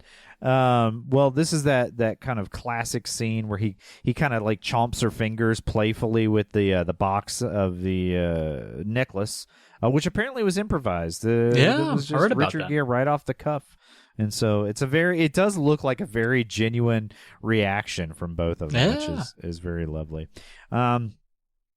Well, he's taking her to a quote-unquote surprise dinner, and then he takes her to the airport, and I'm like, this is where the murder happens. Like, this is where, for me, it's all been fun with Richard Gere, but if he's like, get on this privately chartered plane, we're going to go somewhere, and it's a surprise, I'm like, this dude's murdering me. I have there's a couple parts of this movie where in my second watch through with my significant other, I pointed out places where I was like, they could have really made the movie great if he abducted her on this plane and flew her to Jamaica, and then he had a whole dungeon and it turned into a whole hostile situation. Like, what a great film that would have been different. But there's also another part I'll point out later where I was like, what if, and we'll get there, but I think you'll find it delightful, Kev. I think you'll find my version of this film later to be good. So let's wait for that. Everybody hold on for that. Okay. I'm in. I got my fingers crossed I like it otherwise, because I don't want to disappoint you. Please don't. They head to San Francisco. Now, presumably he's trying to impress her, and he takes her to San Francisco, and he doesn't even get her a plate of rice-a-roni. Does he not know that's a San Francisco treat? I hate you. I was disappointed with that. Yeah, my wife on our second watch of this had much the same reaction because I made that same joke. It's amazing that I'm still a married man. Well, instead of getting her rice-a-roni, he takes her to the opera. Travis, he takes her to the opera. We're supposed to cry. I've learned. If you cry, everyone's going to think you love it. That's right. Well, he gives her this like hard sell on opera too. Like, it's the kind of sell you give to somebody when you're like, they're really gonna hate whatever this thing is. Or like, he's like, you either love it or you hate it, and if you love it, it's in your soul for the rest of your life. And you're like, well, now I gotta like it, or I'm just a jerk. Yeah. That's, and you said that to me about board games, and I guess I'm just a jerk. I can't. So much cardboard. It's so much cardboard, man. Well, you know what? Well, I'll find the game. I'll find the game for you one day, Travis. I'll bring you to the flock. Well, I assume she likes it because she cries. She's so emotionally moved by it. And the people that are in the balcony box next to them as the opera's wrapping up, the nice lady says, "Did you like it?" to Vivian, and she's like, "It's so good, I nearly peed my pants." Yeah, and it's an older lady. She's like, "I'm sorry, what did she say?" And Edward's like, "She said it was better than Pirates of Penzance," which was pretty good save. Pretty good attempt. I got me. But I mean, come on. Well, old lady. At the, you can say that. I was like, but this you can say you almost peed your pants. You're fine, Julia Roberts. Try it. It's old I'll buy the stiffly. tickets to the opera. I'll buy the tickets to the opera if you find the old fuddy-duddy and you say to her you peed your pants. Yeah, dude, let me. I'll Just pee see her what pants. I'll heck yeah. Well, what about peeing your ankles? There it is. There it is. Yep. Well, anyway, man, back at the hotel, Vivian convinces Edward to take the day off, which he never does. So when he calls in, Phil is shocked. Right, and you're like, I mean, this isn't like, that guy Charlie who takes like every other day off and never gets his assignments in on time at work. Edward gets his stuff done. Well, they have a sort of romantic day in the park. They eat a bunch of junk food, and then Edward just like passes out in the bed, and That's when he gets. Oh, you know what? We've never mentioned this. She says no kissing on the mouth. That's like that's her rule. No kissing on the mouth. She breaks her first rule. Yes, but this is my part, right? Because when I was watching this again on my second watch through with my wife, he's just dead. He's just dead. He just died of a heart attack. Wouldn't that have been great if the movie was she walks back in that room where he's laying on the bed out cold and he's dead and she has to take over the company. I think that is the... Why does she take over I don't company? know. Movie magic, kid. I don't care. But she has to take over the company and use her street smarts as a proprietor of her own business and apply that to the last little bit of the movie to help the business. So this is basically the plot of like Pretty Woman and Trading Places just mashed up, and it's got one of the same actors. I love it. Great. I like it. I actually think that would be a fun. I thought you movie. might. I thought you might. It needs more Richard Pryor to really pull it off, but I feel like we could do it. Wait, in Trading Places, wasn't that Eddie Murphy? It is Eddie Murphy, but I like Richard Pryor. Adjacent movies aside, one was in a fire. Travis. Yeah, it was really sad when Eddie Murphy got burned.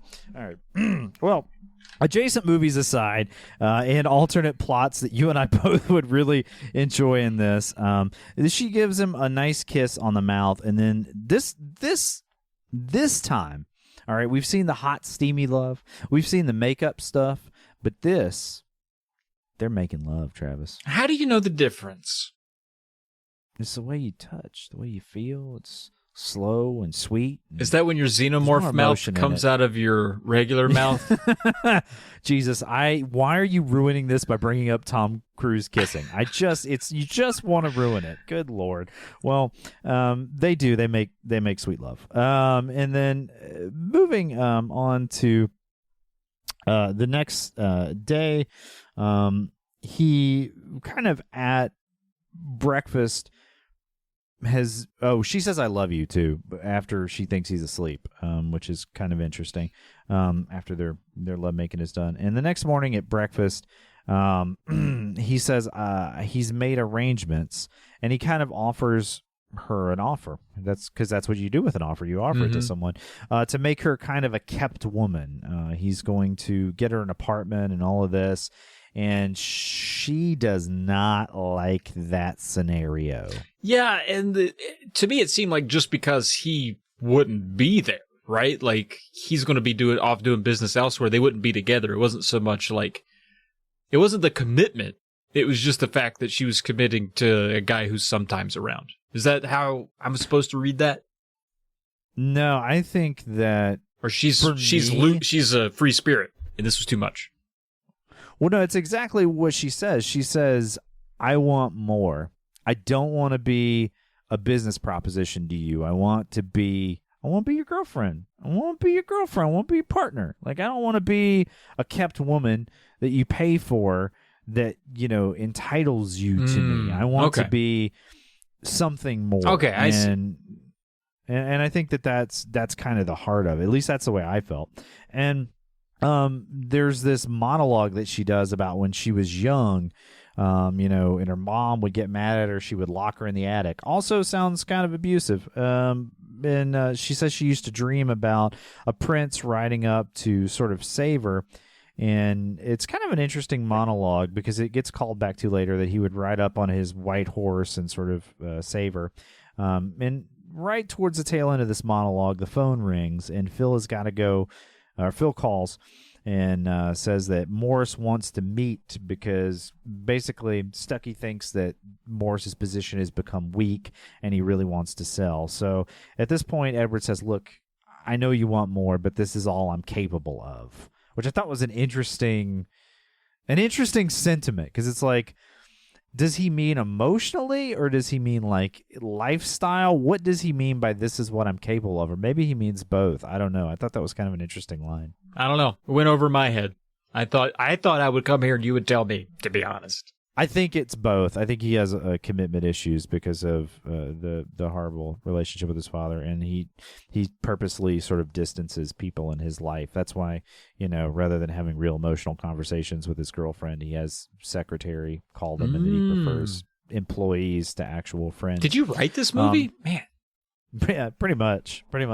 I did. Yeah, I got a writing credit. How many times have you seen the movie, though? Fair question. I watched this movie as a kid a whole bunch because I know it sounds weird to say that. Like I watched. Your mom Woman was as a probably kid, but involved, my right? mom, Yeah.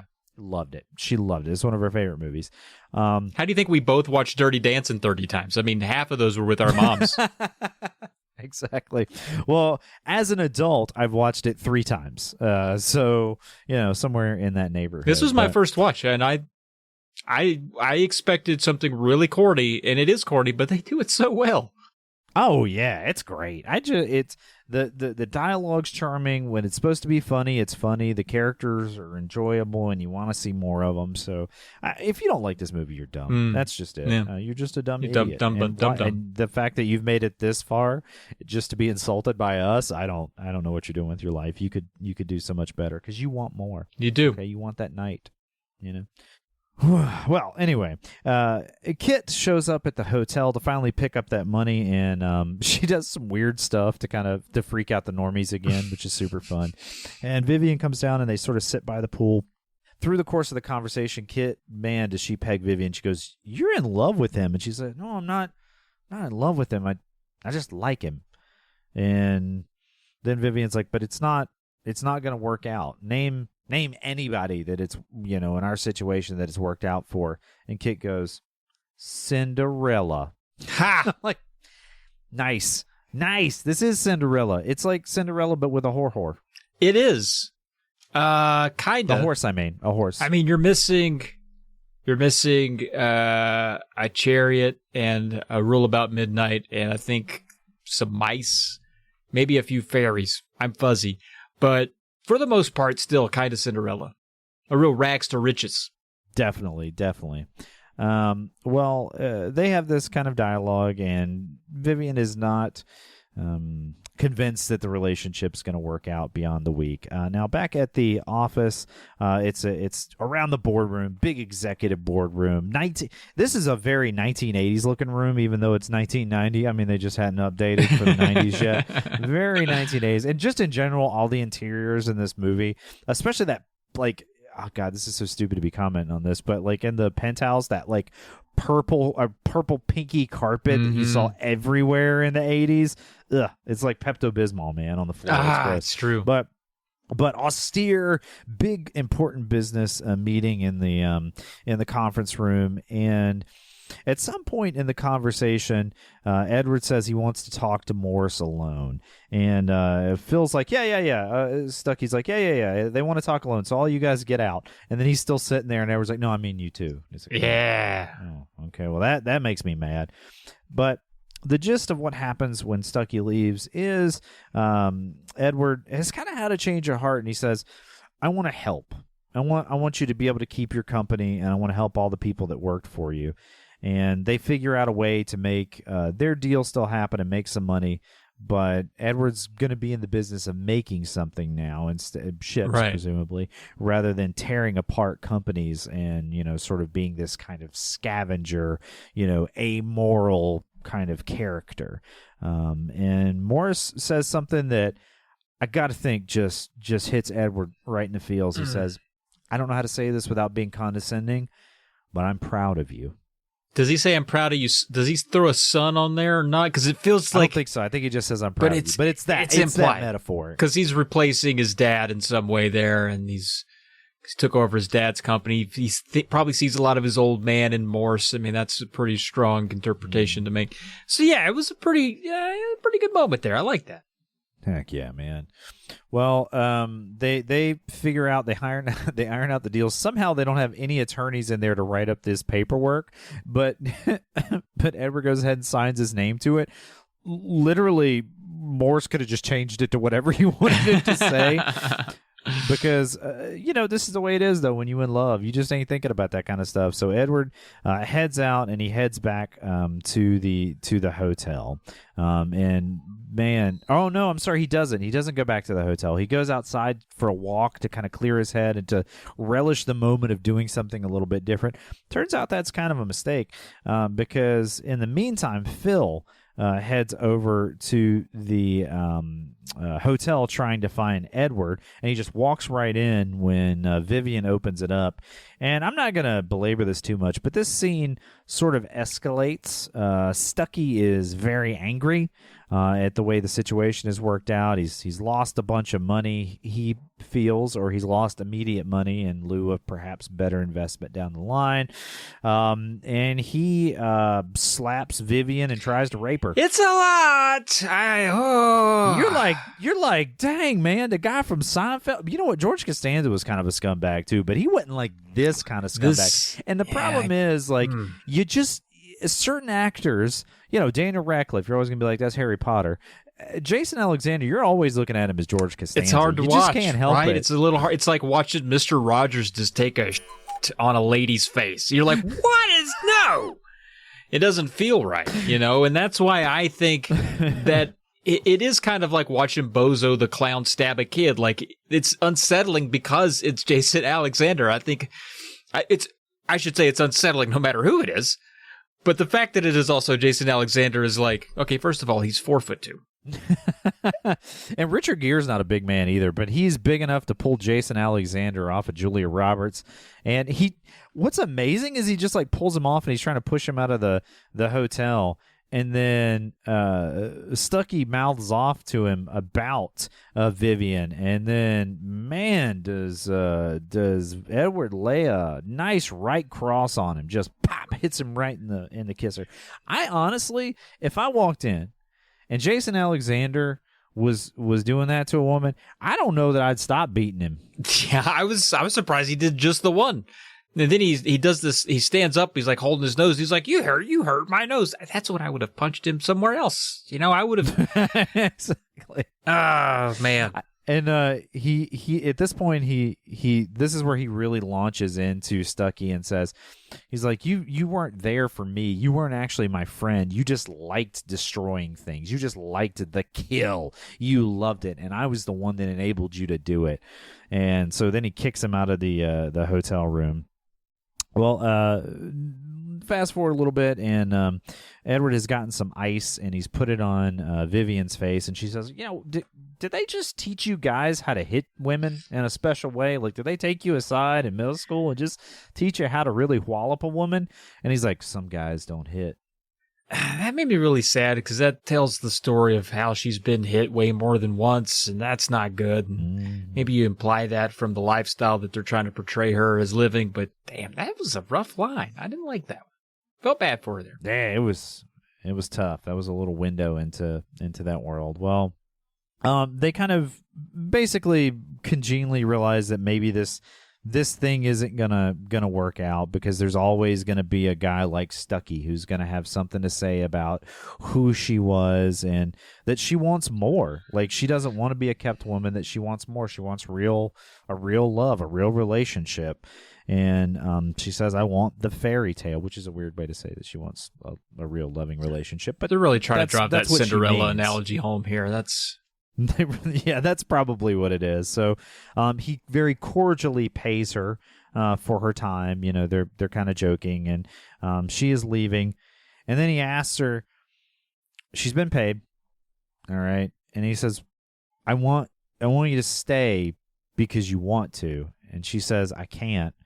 And then says goodbye to Barney as, she leaves the room, and she goes downstairs, goodbye to Barney. And I just got to think that's got to sting a little bit. Like, Edward's got to be like, dang, maybe she was just in it for the money. Like, I thought I had her. Dude, but she's scrammed. She knows what to do with money. Get the heck out. Well, Barney's nice enough to get Vivian a limo, and she sort of rides away as Ed is packing up.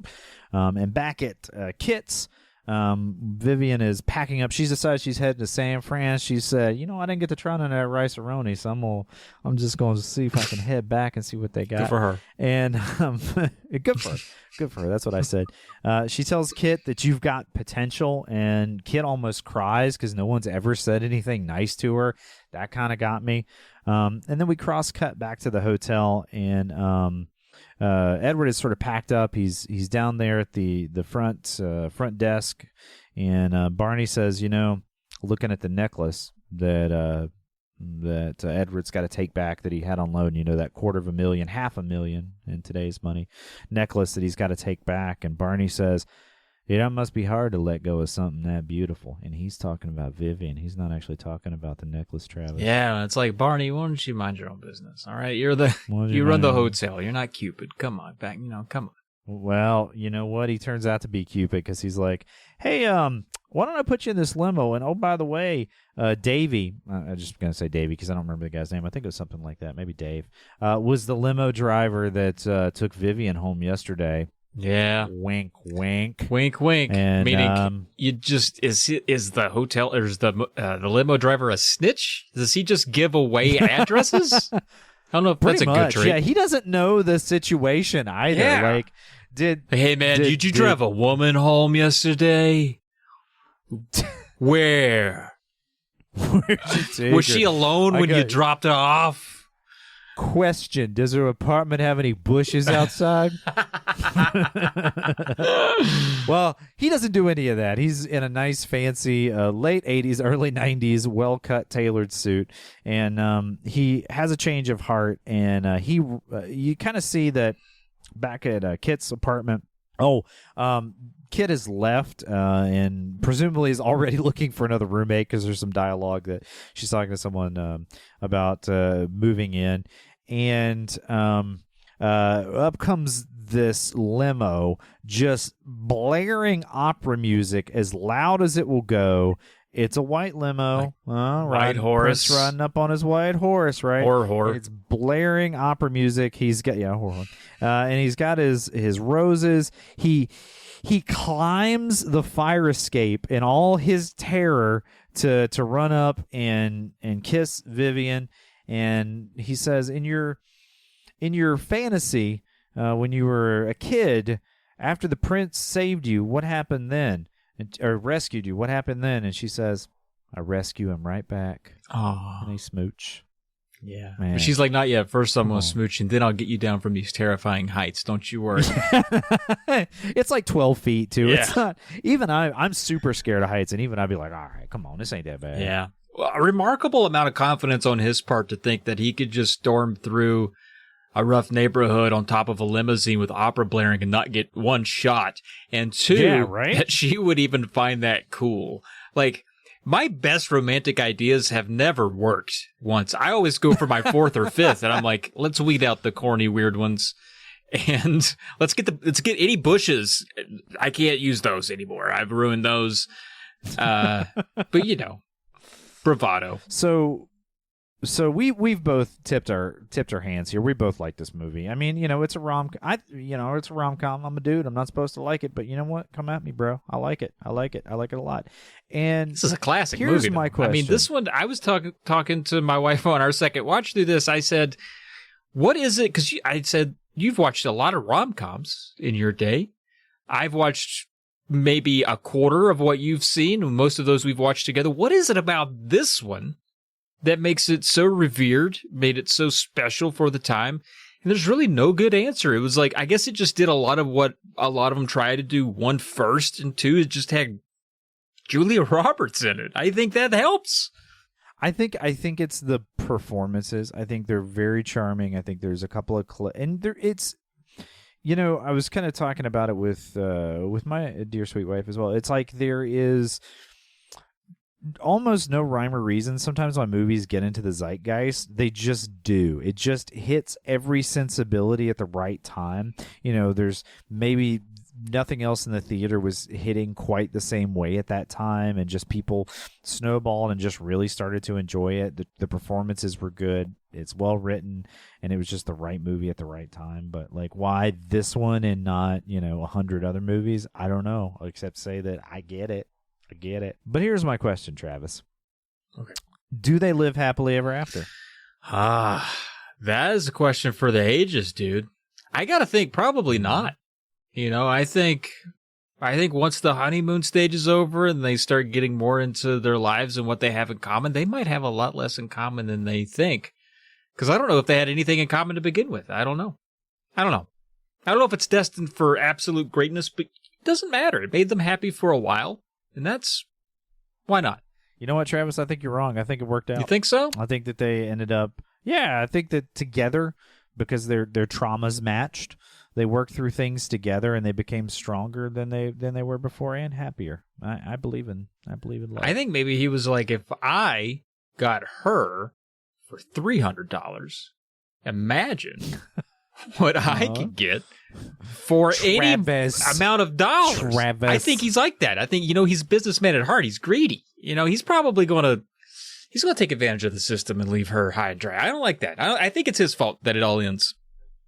No, I don't think so. I think that he grows over time and she grows with him and they grow together, and that's love. I think they both probably grow some chlamydia. Some, not all of it, just a little bit. A little. I don't mean to be ugly, but some gets through. Just portion. Well, how about, Travis, some of those, who cares what we think? Because I don't care what we think at all. What do you think about those post-credit reviews? 4.5 stars from Nick Atkinson. October 13th, 2018, 1 month before my daughter was born. Nick Atkinson screams in all caps, "George Costanza, what the you doing?" I agree. I can't look at Jason Alexander in this movie and be like, "George, stop it. Stop it." It's rough. What are you doing? It is rough. I didn't like it. I did not like it. Maybe he was just trying to find that junior mint. I don't know. Tabby. No, that was Kramer, wasn't it? That was Kramer. Yeah. Nice try, though.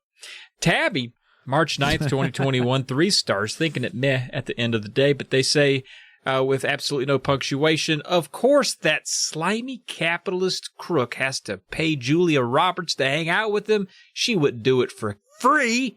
They capitalize free of all the things in that entire sentence. Boy, these do suck. Like, I looked for a long time. Not good at all. I looked for a long time. Man, I'm sorry. Do people that like Julia Roberts movies, are they just not very creative? Like, where are those internet stingers that I've been honestly been craving, Travis? I'll be honest with you, Kev. A lot of lay it on me. The big reviews were, when I say big, the longer reviews that I usually don't use here were very well thought out. A lot of them favored the movie, but a lot of stuff really harped on misogyny. They thought that the movie was sent a bad message, and I don't have a uterus. I don't know whether to agree or disagree with such a sentiment, but I tried to avoid those since you and I are clueless about the whole thing. But it might be a fair representation to say maybe to some folks this movie did not represent females in a great light because it seems like they're being bought and used in some way. Yeah, I can see that. Yeah, and that's why I'm going to read this last 1-star review from Emma Rose, because I think she sums it up better than I could, well, at least the sentiment of the ones who didn't like it. I liked it. But she's 29th of March, 2024. This was like 2 days ago. This is fresh, hot, still steaming. She says, had to skip about 25 minutes of this movie because we hated Richard Gere's character so much, and that didn't impact our understanding of the plot at all. Julia Roberts' hair looks fantastic, though, and her outfits serve. Even accounting for inflation, she is not charging him nearly enough. Is that a hard agree for you, Trav? Yeah, I think so. I mean, it's a steal. That's a steal. They rated that a 1 star. It seemed like they liked it. It seems like they just had a lot. They skipped 25 minutes of the movie and didn't like Richard Gere, which I assume is, he's in at least 80% of the movie. So he's a good chunk of the movie. What is it that people don't? I don't get what people don't like about Richard Gere in this. I guess maybe he does come off as like smarmy. I can buy and sell people a little bit, but like he's learning his lesson too. He's trying to change. Yeah, I mean he's just being Richard Gere. Just smirking. He does a lot of smirking. It is weird how he hangs outside your house in that bush, but who cares? Yeah. Now, Travis, I'll tell you this, buddy. Let me tell you. On a budget of $14 million, Pretty Woman went on to gross over $463 million and become the 4th highest earning rom-com of all time. All right? Not to mention, inspiring a spiritual sequel in Runaway Bride that also starred Julia Roberts and Richard Gere and was directed by Gary Marshall, which was also a huge box office success.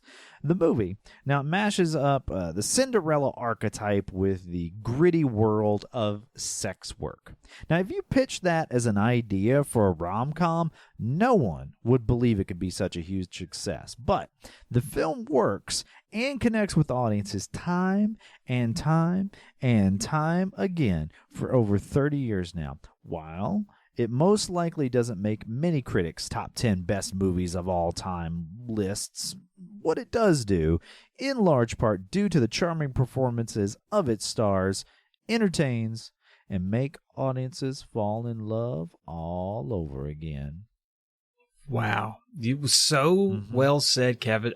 $463 billion in today's money. That's a ton. It's like $1 billion.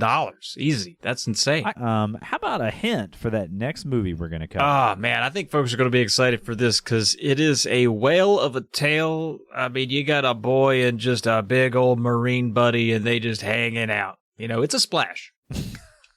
I love it, man. That's amazing. That's a good clue without being too much, Travis. Hey, and thank you for being my pretty women today.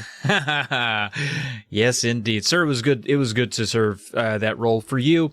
And folks, if you enjoyed this episode as much as I enjoyed watching Julia Roberts, you might like our other podcasts. You can catch me on a pile of other podcasts over on the Polymedia Network. You can check that out, the website, polymedianetwork.com, for all the fun we've got going on. And if you like Kevin, because why wouldn't you? He's lovely. He's got that great voice. It's so many baritones. I don't even know what that means, but it feels baritone-y.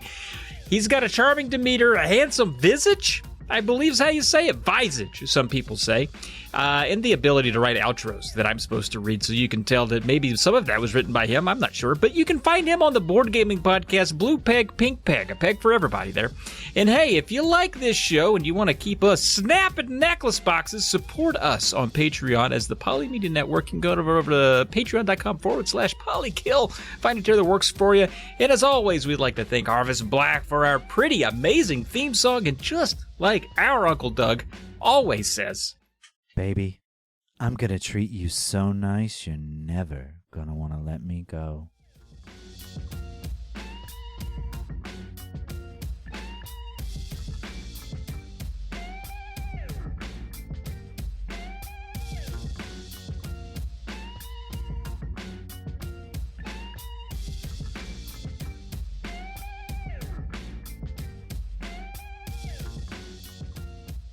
You know, I love the way they jiggle.